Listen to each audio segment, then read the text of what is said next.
இங்க பாருங்க எல்லாம் நம்ம ஊருக்காரங்க எல்லாம் வந்திருக்காங்க. என்ன ஒரு ஏனா பிரச்சனை? நம்ம பசங்க எல்லாம் பாருங்க நம்ம பசங்க எல்லாம் வந்திருக்காங்க. ஆமா. இந்த கோயில் எவ்வளவு தூரம் போணும்? 500 மீட்டர். 500 மீட்டர் இருக்குறாமா. 500 மீட்டர் இருக்குறான். கிட்டத்தட்ட பாத்தீங்கன்னா இந்த 3 கிலோமீட்டர் ஒரு கோயில். ஆமா. இந்த பையன் போய் சொல்றான் ஃப்ரெண்ட். By friend. ஓகே. எங்க இருக்குன்னு பாத்தீங்கன்னா ஐநாரப்பன் கோயில்ல இருக்கிறோம். என்னை விட்டுட்டு மட்டும் தனியா போய் சாப்பிடலாம் இருக்கலாம் பார்க்கலாம். இப்ப பாத்தீங்கன்னா கத்தி பாருங்க சொன்ன மாதிரியே நமக்கு கொடுக்கல.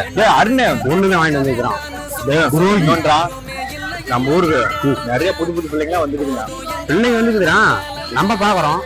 ஆனா யாரும் நம்ம பார்க்க மாட்டேங்கிறாங்க ஃப்ரெண்ட். அதுதான் எனக்கு ரொம்ப வருத்தமா இருக்கு. பாருங்க எல்லாம் நம்மளதான் பாக்குறாங்க. அதனால நம்ம வந்து தெரியாத மாதிரியே போனாலும் தெரியும். ஏன்னா வந்து நம்ம வந்து 3 இப்படி எழுந்து ஒட்டி இருக்குது. இவன் வந்து பொம்பளை பிள்ளைய பாக்குறான் அப்படின்னு பாக்குறான். தெரியல இல்லையா? இவன் தான் பாக்குறான் அவன். சத்தி என்ன பண்ற? உன்னோட ஐட்டா எந்திரிச்சு பாக்குறேன். எந்திரிச்சு பாக்குறீங்க? இல்ல உட்காந்துட்டு வந்த நின்று பாக்குறா. நின்று பாக்குறியா? நீ நின்று பாக்குற, நான் பொண்ணு பாக்குறேன். அவ்வளவுதான் வித்தியாசம். இது பாத்தீங்கன்னா இதுதான் பலூன் கலர் கலரா லைட் எரியும். நல்லா இருக்கும். நாங்களும் சுத்தி பாக்குறோம். நம்ம தான் பாக்குறோம். அது யாரும் பார்க்க மாட்டாங்கடா. எப்படி பாப்பாங்க பாருங்க. எத்தனை பேர் இருக்காங்க இங்க? அந்த பக்கம் ஆரம்பி தானா? சாரி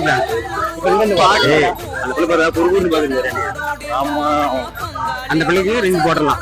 அந்த பிள்ளை நம்மளுக்கு ரிங் போடுறாரு. எங்க அப்பா அங்கேயே போட்டுருவோம். அவ்வளவுதான் முடிஞ்சிடுச்சு. நாங்க வந்து இப்ப வந்து வண்டிக்கு போயிட்டு இருக்கிறோம். ஆமா, வண்டி இருக்கிற இடம் தான் எங்க விட்டாலும் தெரியல. இப்ப போய் வண்டி எடுத்துட்டு அப்படின்னு பறந்து போக போறோம். அதே மாதிரி மறக்காம ஃபாலோ பண்ண மட்டும் தட்டு அப்படியே பறக்க விடணும். அவ்வளவுதான். பாய் ஃப்ரெண்ட், பாய்.